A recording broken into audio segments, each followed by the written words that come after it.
Hello, this is Read, Rant, Repeat, the show where we meet to discuss, dissect, and theorize about the current reads of the Bookmark Besties Book Club. I'm your host, Megan, and for this week's book club meeting, my co-host Arian and I are discussing chapters 10 through 15 of The Night and the Moth by Rachel Gillig. If you're not up to speed yet, to avoid spoilers, check out our recent episodes to read along and join the discussion. We also talk about some of our favorite book tropes, and I make awful attempts at pronouncing Irish words. So let's get into it. Welcome to the club.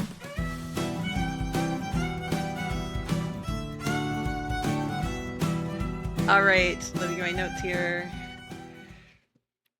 I was just also writing my predictions. So you want to see my notes?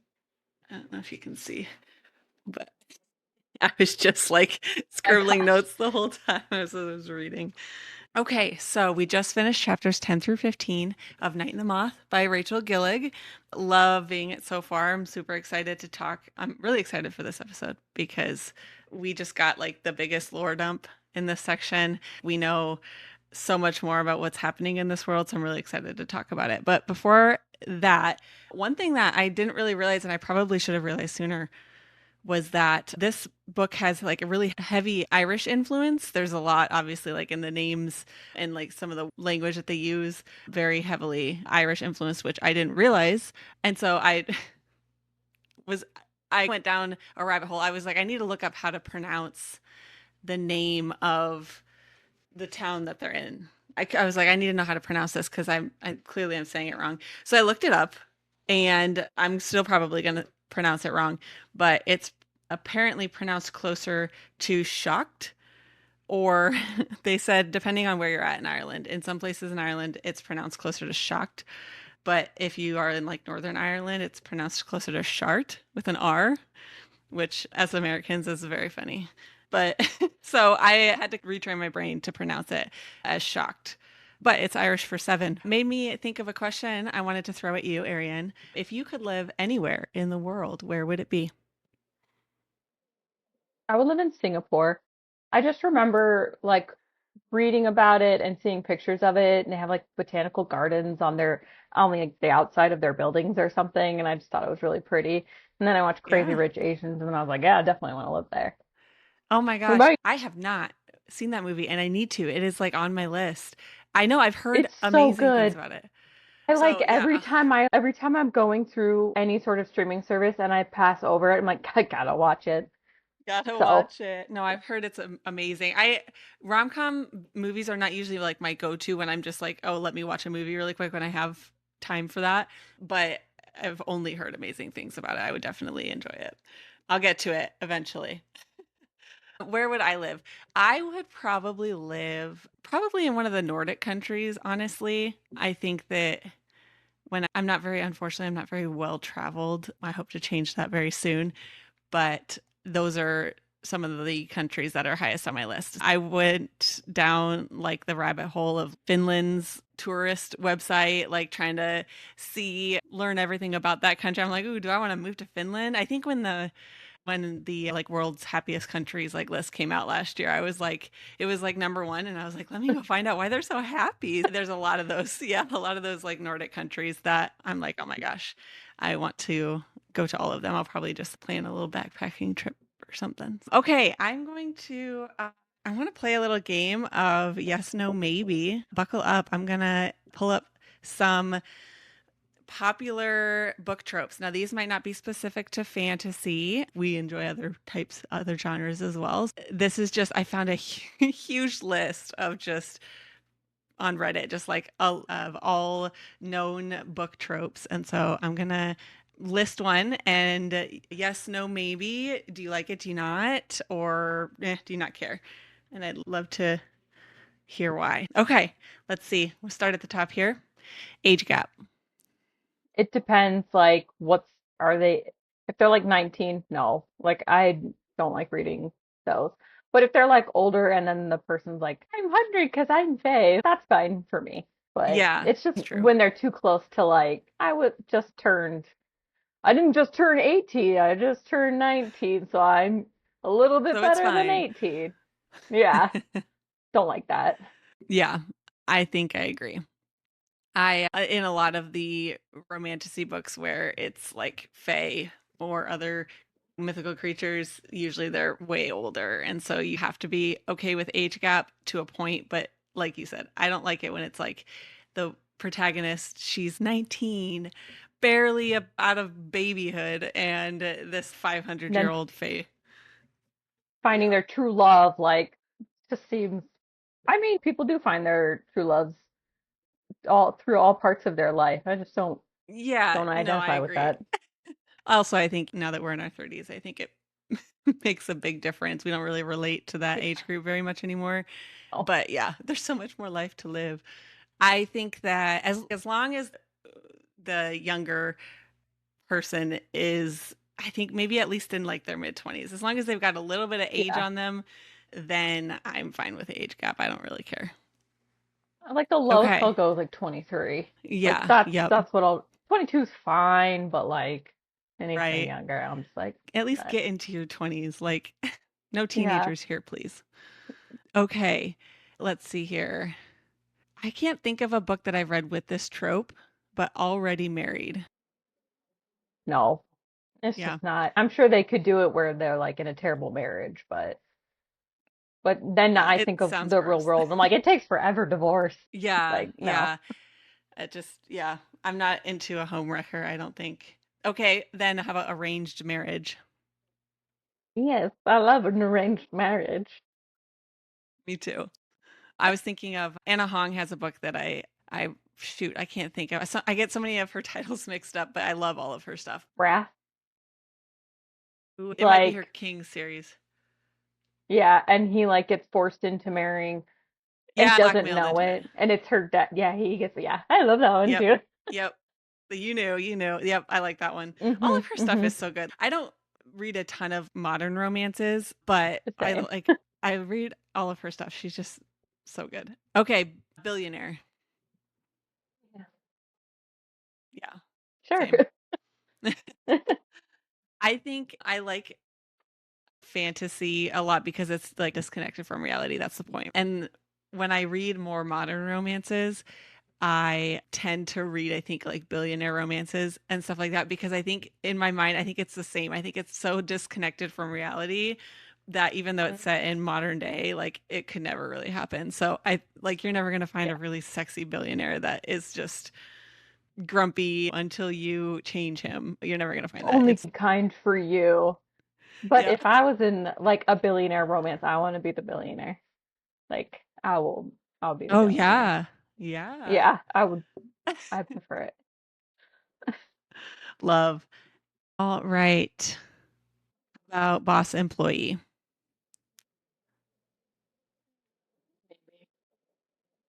Maybe.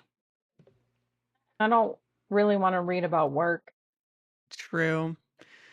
Like, Do you feel okay, like I already got to work in it. yeah, do you feel like in those books that I always feel like they have these like jobs that are I don't know, unrealistic. Or Honestly. it's like a guy like the CEO and his secretary type of thing. I've read one good book like that I liked, and it's like he used to be a rugby player, and I liked that one. But most of the time, I don't really like the whole like. It's really hard for me to believe that there's a really hot boss out there. I don't know. Yeah. I always True. just think of some guy who like they're either gonna be like an asshole or they're gonna be like this guy who's I love my family and I have 3 kids and I'm just the best dad. But I Yeah. think I take it from my own experience because like my boss is like the dad he's always like when you have meetings, he says, I'm just checking in on you, just want to make sure you're not overworking yourself. And so So you no, can't picture that. You're like, "No, no, thanks." no, Yeah. no, Okay, this one's common in fantasy, I believe. Chosen one, the chosen one trope. no, I don't like that. No? Do No, tell. I want a basic ass bitch who's not very special, but maybe she's really good at like what is it? What book did I read that I guess I don't know, when I think of like the chosen one, it's like actually she has like mystical powers and but Yep. I like someone who's just I'm just pretty basic, but I trained a lot my whole life to be a good swordsman and so that's why I do well. You know what I mean? Yeah. Like she chose herself, but I don't know. I don't know. It just Yeah. seems too How Mary Sue to me. And then I'm like, I've read a lot of these. yeah. It's pretty common, I think. How would you describe so one of the reasons why I really like the Crowns of Nyaxia series is because Araya is like it starts out as she is that she just works really hard to overcome her humanness, right? Because she is a human living in a vampire world. Yeah. And so like her whole life has been how does she hone her skills and her senses to keep herself safe and be able to Yeah. actually beat these overpowered vampires. But then I think would you say it turns into a chosen one? Because then we find out later that she is more than she appears without spoiling the book. But Yeah. But it's still like she still had to do all the work. You know what I yeah, mean? I think that's It's where not I'm like she just like, all of a sudden came into her powers and she's just God's gift yeah, to this earth.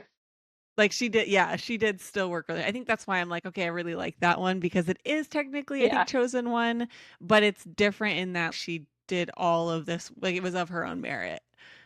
And then we just found out she was a Nepo baby later.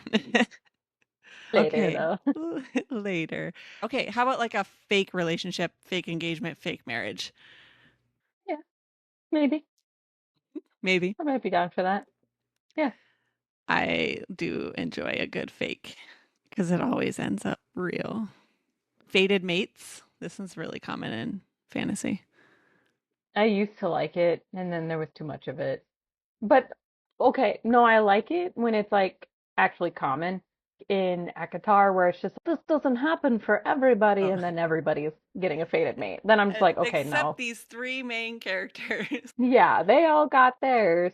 But when it's like actually common and but just you still have to search for that person. Yeah, I'd like it because then it's oh there is someone out there for everyone and it's like there is someone. They're others Yep. part of their soul. Yeah. But Yep. I think I agree. Yeah, if it's made out to be like super rare, I could understand if it was like, hey, this story is following the story of somebody who was the exception to that rareness. I can get that. But when it's like this person and everyone in their direct circle are the exceptions to the rule, I'm like, that's a little hard to believe. not so special. Not so special. Forced proximity. Yeah, I like that. Yeah. It's good stuff. Friends to enemies to lovers. I think we've talked plenty about enemies to lovers. I'm a huge fan. I maybe I really like a friends to lovers one, but I don't want them to be friends to Yeah, enemies. That would just I don't know if I could go through the heartbreak of it that's to watch true. it. I'm like, no, but they're best friends. Yeah, yeah. That has to be some sort of falling out for that to qualify. Mm. True. Okay, let's see. Grumpy sunshine dynamic. Yes, I love that. Eat that shit up. Always. Always. Uh love it. The guardian and his ward. No, I don't No. really like those. No, I don't know Don't why. like it when he's assigned to protect her and then he falls in love with her. Mm, Do bodyguards I fall don't. into that? Because I know like bodyguard romance is one too. I think it falls into it, but it's also another one that I'm not really a fan of. I don't know Okay. why. I want him to be a king, okay? Like, Yeah. I want him to be top tier. Very Don't give me true. no knight. I And mean, have you lots know. of well, yeah. And have lots of money. Okay, let's see here. Kidnapping. Uh, have I read kidnapping book? I don't I think feel like I so. had Me? two of them came to mind. What the first one was when Eric kidnaps Livia in the Ever King, which Oh, I'm like I do. Yeah. hands down for. Mm-hmm. Yes, thank you. More of that, please. And then the other one was a dark romance where she was kidnapped and he had to go like rescue her. Like he hunted down and killed all the people that Oh, kidnapped her. I'd like that. Yeah. Yeah. Yeah, I guess I'd say it'd probably be a maybe. I don't know if I if it was a variety of different kidnapping books, I'd probably definitely have to read it and then read the reviews and then because Yeah. it's just not really like Maybe Stockholm very syndrome. It's situational. not really. Yeah. Yeah, that's true. That I think yeah, that's a different type. If he kidnapped her and then like it was a Stockholm syndrome type of thing, I probably wouldn't be into that. Let's see.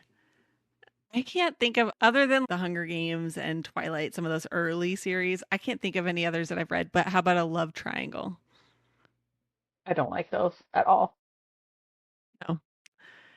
No, I, it I just feel, I don't know. Like, why waste everyone's time? yeah. I don't know. I Usually in just hate those it.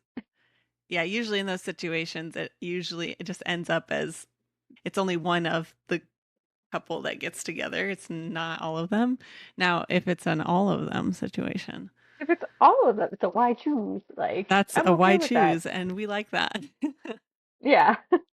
But no, don't give me a love triangle. I don't have time. Like, maybe it's just because as I've gotten older, I'm just like, I don't have time for that. Like, how do you not Yep. know? Yeah, seriously, get it together. What the hell? Okay. We love a possessive or obsessive hero, or at least I do. I should ask. What about you? I'll do maybe, and I'll say it's because, like, if she can match it, the opposing person matches it, like, they hold their own. I don't want them to just be like, okay, yeah, like, you can do whatever, and I'll just follow along. Yeah. I want them to be like, fine, but it's only because I'm wanting to also. Yep. Like, That's true. This is on here and it's a hard no for me. Puppy hero. I what's hate that? the like puppy dog type of personality in my male characters. I was talking about this last time. I don't like that either. I'm not a fan. Let's see here. Reverse harem. Mm. I Within reason. yeah. Within reason. I have I think of one book that I've read that was a reverse harem. I need to read more of them. I really do enjoy. Oh, let me see. Let me find one or two more here. Ooh, Secret Baby. I've never read one of those. Secret? Okay. Like if they come back and I'm like, Uh, but then, but sometimes I that's am your just like when I'm son. wanting a cozy. I really love when like the male character is a good dad. He's like, Yeah. oh, let's be a family. Only in that Oh, it I works. must have skipped. But I might have skipped over this, but how do you feel about the pregnancy trope then? Because I know some people have strong feelings about it. if it was like a cozy book and you knew that it was going to be around pregnancy in the first, like if that is what you were set on reading. But if it's a surprise and it was like she was so powerful, like Akatar, True. like no, I don't want that.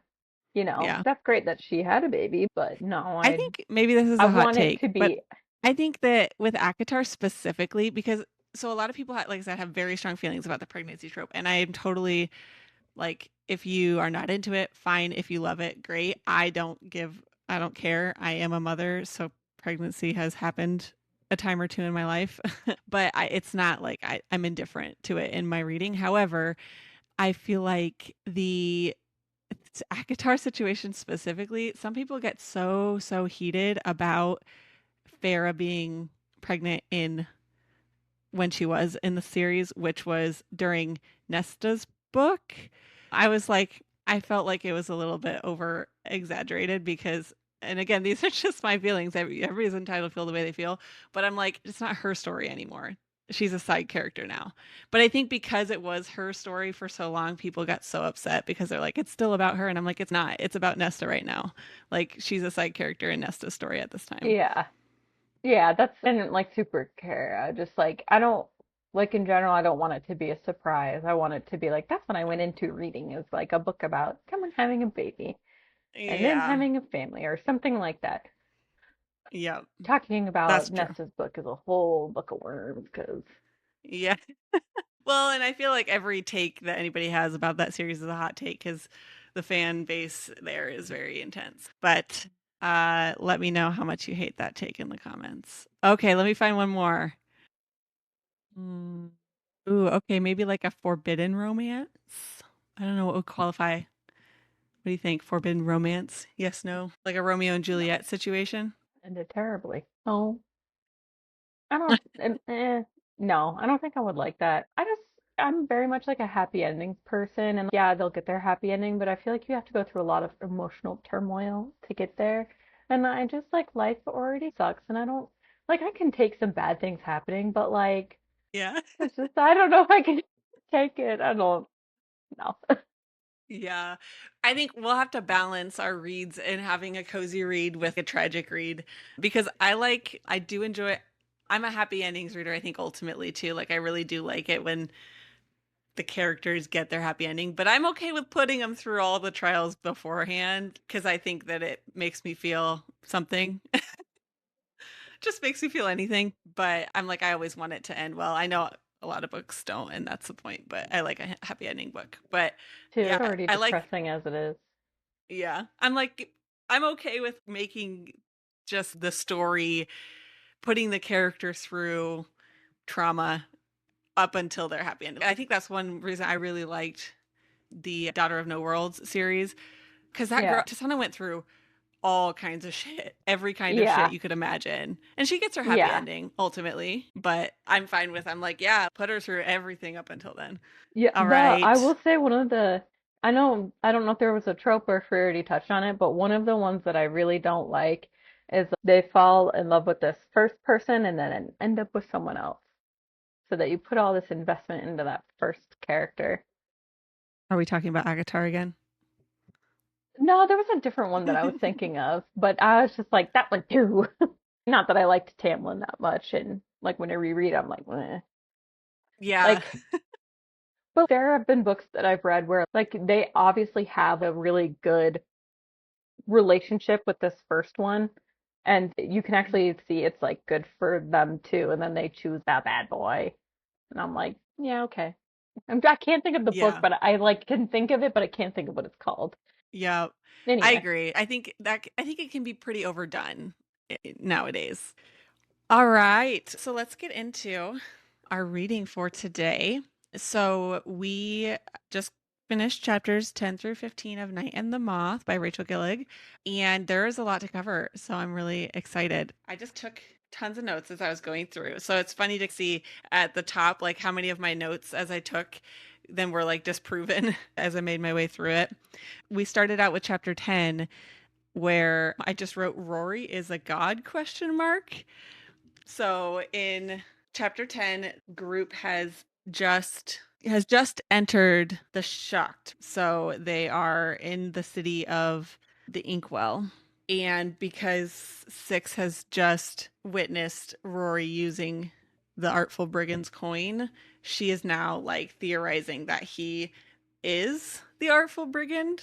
So she's like freaking out. She thinks he's a god. he Um, is. well, yes, but in a different sense. Yeah. So my first theory as I was going through, as I was like thinking along the way that Six was thinking, is I was like, oh my gosh, if Rory's a god, then is the whole band that they're the whole gang that they're together with, are they all gods and they're like seeking out, I don't know, trying to get the band back Collecting them. together? Yeah. We're So get the I was band back like, together. so I was, yeah, I was like thinking, I was like, okay, if Rory's Artful Brigand, then who's Maud and who's Benji?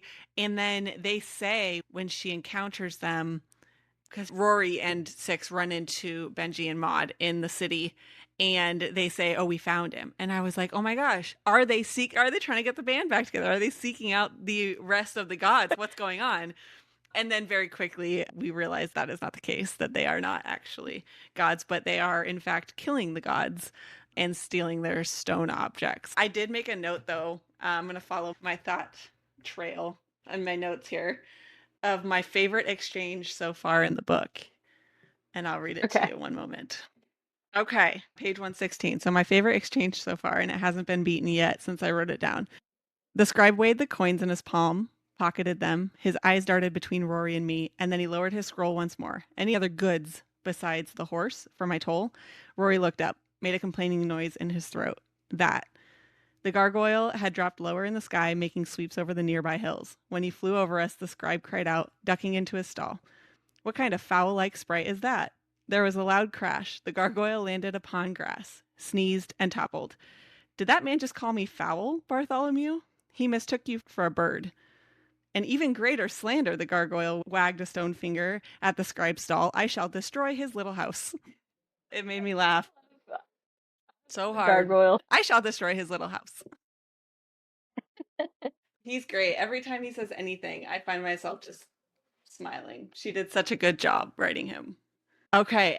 What are your thoughts so far, like kind of in the beginning of our reading? Because clearly, I think once we get this history from Benji in kind of the middle, obviously things very much change. But before that point, were there anything that you were thinking of that you were like, what's Well, going I was on? like I was in the same way that you were thinking, like, oh, is he the Artful Brigand or whatever? But and then it made me wonder why he hates like the diviners and stuff so much. Like, what's going on? What sort of revolution is happening that Yeah. he's against them? So that was my Yeah, initial like that's true. Because he has had this like obvious hatred for all of it ever since we met him.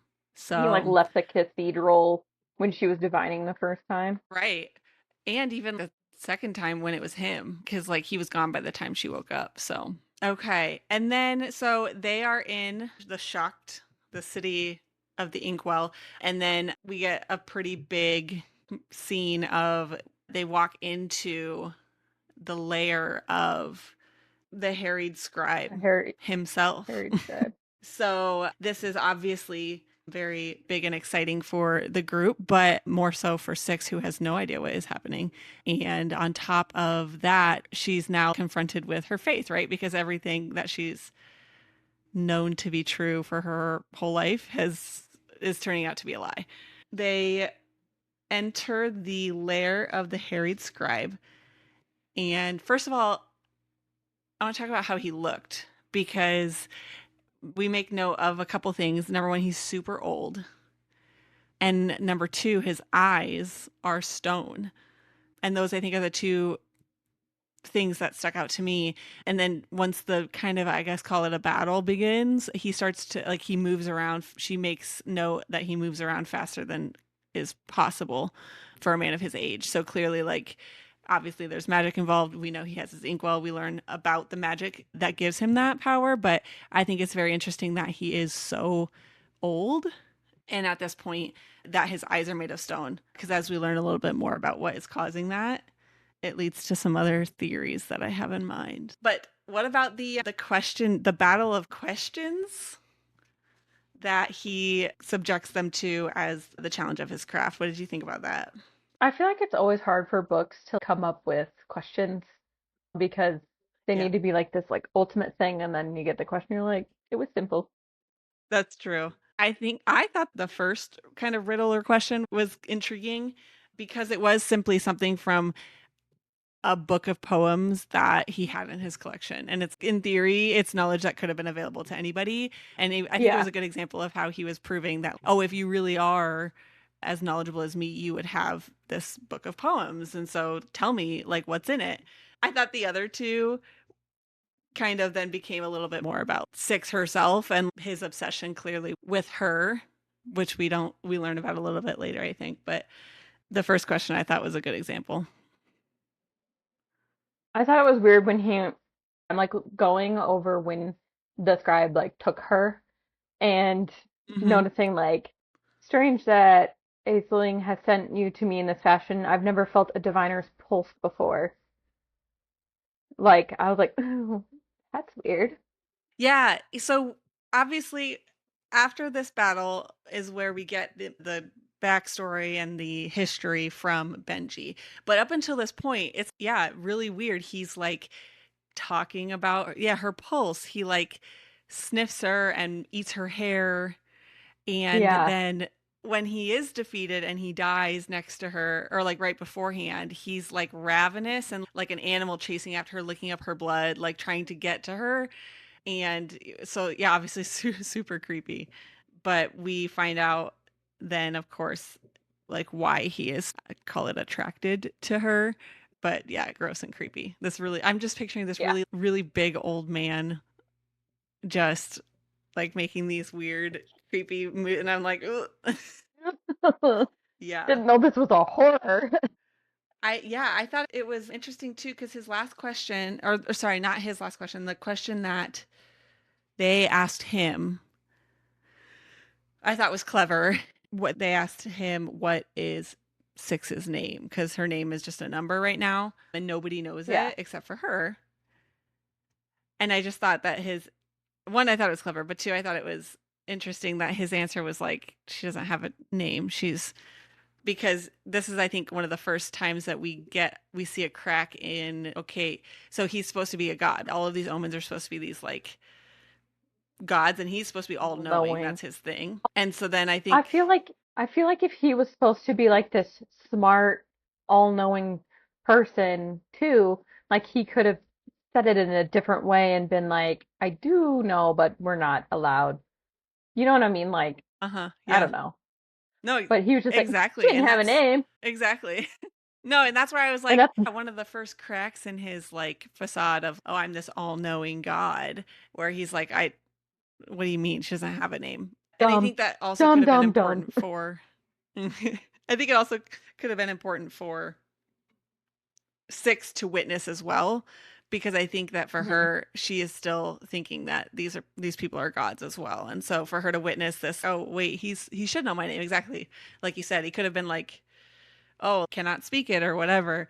But he said she just doesn't have one. For her to be like, Yeah. I do actually have one, Yeah. starts to challenge Thanks. her faith herself. Okay, and then ultimately they defeat him at his craft because he doesn't know Six's name, and then he dies spectacularly, where he like what like explodes almost into like Into like bloody chunks, flesh. right? Yeah, like chunks of flesh and stone, I just which said cubed meat you put in stew or something. That's just like a yeah, I pile was of like, stew.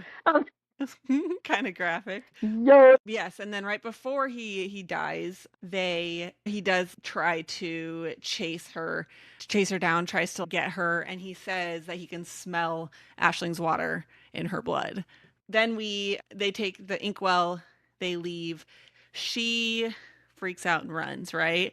Takes the gargoyle and runs into the city, ends up in the slums, and gets a first-hand look at the living conditions of a lot of the citizens that are not well off. And so she kind of, I think that piece was important to see the injustice happening outside of the cathedral, because in the next chapter then we get Ashling's history, or not just Ashling's but the whole world's history as told by King Castor, which then we compare to the history that was told in the beginning by the abbess and see how they differ. But I think I kind of want to read the two and just see how they are different. But what were your thoughts on that lore dump that we get? For that, didn't she go to all the like orphanages pretty much? Yep, still Was that looking for this? her sisters. Yeah, she was still looking, so I feel like she was already like the foundation was breaking, and then to talk to Benji and then find out like what don't we find out all like a lot of money is going towards like the omens instead of going to the actual people, right? Yeah, well, so we find that out at the end of Benji's history lesson, basically. Yeah. But you're right, where she goes to these orphanages looking for her sisters. There's three of them. And the first one, she is told by the headmistress that the abbess is like her main customer. And so that's interesting. And then we learn that, yeah, there's in fact a lot of money being exchanged for the diviners themselves to buy them from these orphanages, as well as money being sent to these omens. But I made note of the history of Trom. And I didn't read this beforehand because I just made note of where they were, but I want to read the two, the one told by the abbess and then the one told by Benji, and see how they differ. So at the beginning of the divinations, when she sends the diviner into the pool, into the spring, she always recites the history of Trom. Here we go. Trom is an old name for an even older land. Its history is as outlandish, as lurid as a dream. But in many ways, its true history began upon this very tour. We know Trom and its hamlets like our own five fingers. Colson Fair, the hamlet of merchants, the scholarly city heart, the shocked, the hamlet of scribes, the fervent peaks near the mouth of our river, the hamlet of fishers, the cosseted birch forest, the chiming wood, where the foresters dwell, the florid cliffs of Belladine, occupied by weavers. The old stories vary, of course, but in one way they are all alike. Trom was full of monstrous creatures, sprites, who roamed the hamlets. Folk tried to fight them, but the hamlets were not unified, floundering without gods, without divine principles, without a ruler. And when none of those things exist, there are inevitable tragedies. Food and coin and children were stolen from the hamlets by sprites. Murder was committed. Crops died. Boats crashed. Wool was infested by beetles. Soon, Trom's people were like the sprites themselves, wild creatures, strange and ravenous, and entirely without virtue. The deaths grew, and so did the discord between the hamlets, until one night, one dark, lonely night, when the air was so cold it painted the sky an incomparable purple hue, 6 gods visited. One dark, lonely night, a foundling child left its hamlet and climbed a looming tor in search for food. The tor did not offer much life, save whispering grass and gowan flowers and pale moths. But then a spring, a strange spring at the top of the tor, leaching from a great stone. The child came to the lip of the water, drank deeply, and was swept into a dream. When the child woke, sick and weak, it told passers-by a vivid tale of 6 unearthly figures who had visited its wakeless mind, shadowy figures who bore stone objects, each object possessing unique power. The child's tale grew legs, and folk of the hamlets came to the tor to see the spring. Again and again, the child drank the water and dreamed. In time, the child learned that the movements of the stone objects were presages, and so the gods who wielded them were named omens. The omen who bore a stone coin, the child named the artful brigand. The omen fitted with the inkwell was christened the harried scribe. The omen who wielded a stone oar was called the ardent oarsman. The faithful forester carries the chime, and the heartsore weaver employs her sacred loomstone. But the 6th omen bore no stone object.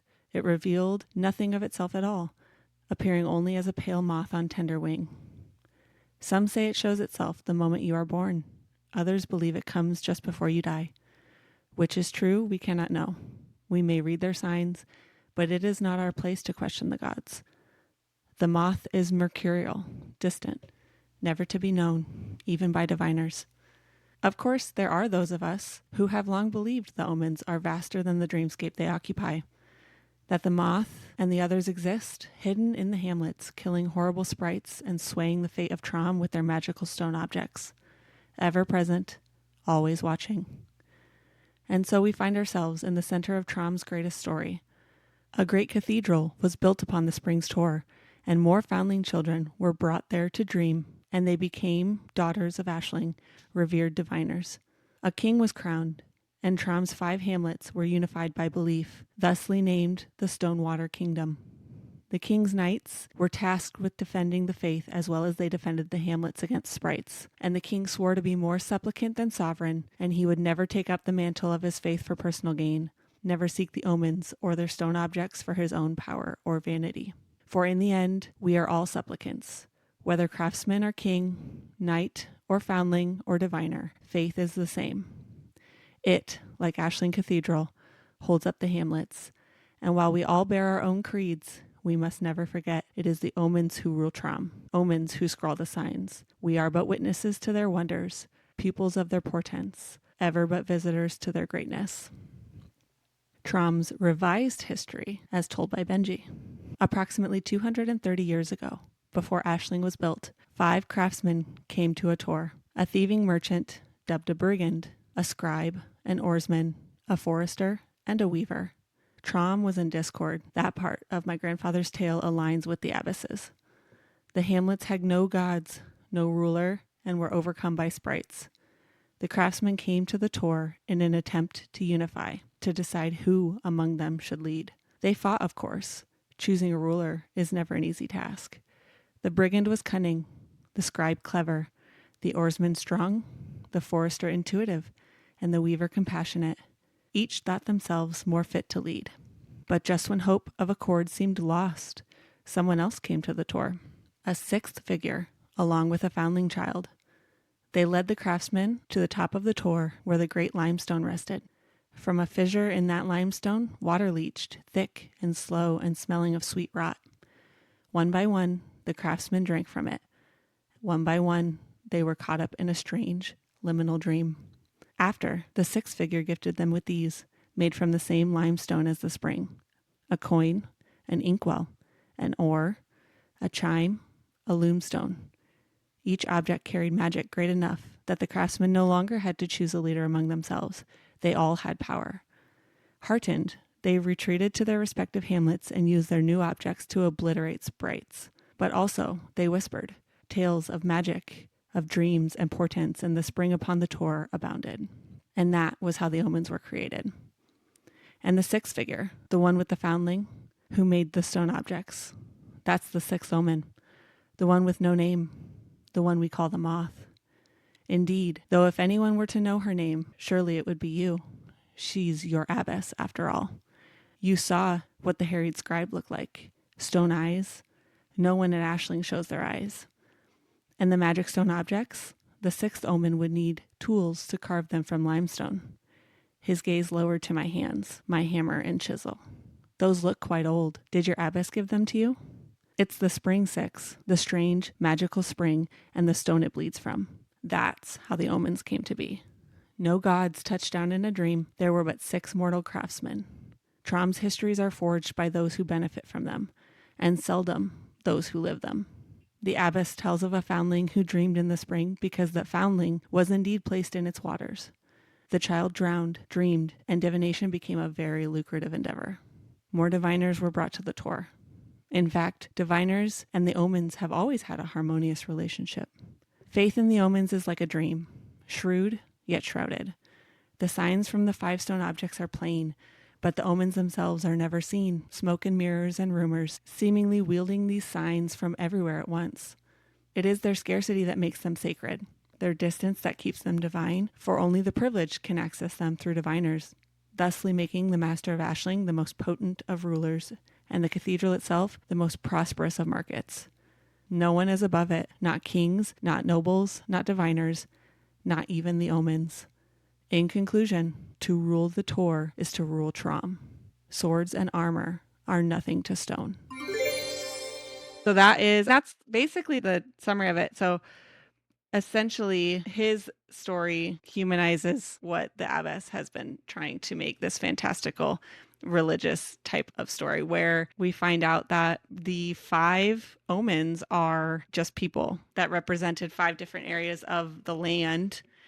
They came together to try to resolve their issues and instead left as carriers of a magic, a power that they didn't understand. But what I'm curious about, yeah, go ahead. Do you think, I was just thinking of this. So the chisel and hammer are her, like the other, like item. And when they're talking about the limestone and they say it's split and the water that leaks from it is sweet rot, do you think it was actually like a type of sprite and like they're getting their magic from like the blood of them or It something? could be. I don't Yeah, know. that's a theory I hadn't thought of. And then I was also thinking of it, what if they don't know the name of the child? What if it's Bartholomew? That we've heard it Yeah, so many times. I feel like that would be something that's right in front of us. it could be. Yeah, especially because the gargoyle has referenced that he's sad because they always leave. These foundlings always leave him. That would be very interesting. So we now understand that the 5 omens, the 5 gods, are mortals who first drank from the spring, and then second, they each are in possession of a stone object made out of the limestone of the rock that the spring came out of. And each of these omens, we learned, have 2 abilities. They have the ability to transport, so they're transportive, and then they have the ability to destroy.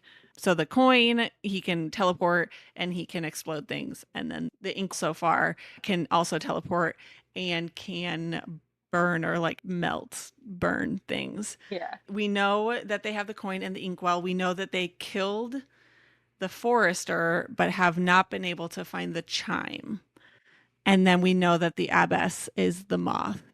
So my theory or my question is, where did the abbess come from? Like Yeah. so we know that the 5 omens were mortals, But when they got to the spring, she was already there with a child.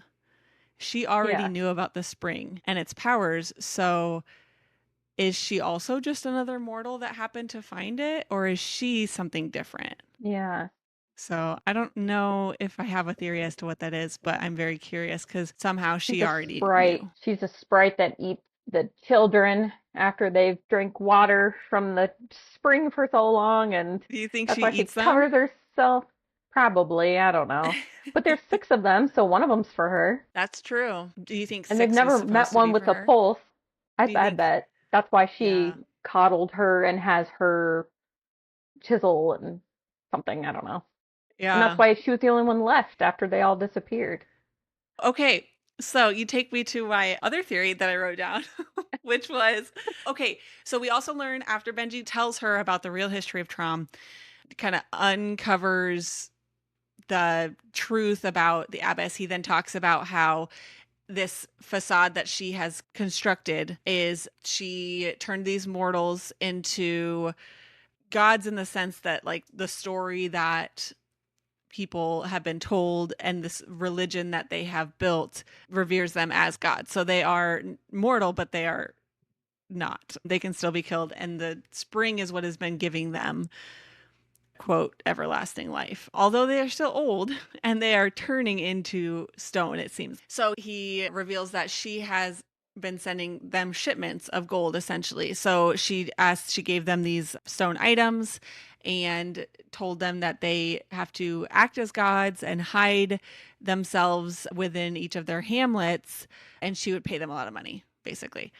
My theory, though, is that is part of the deal that every 10 years she also sends them the body of a diviner as part of their payment. And then that's what I'm wondering. And then also, like, why give them money?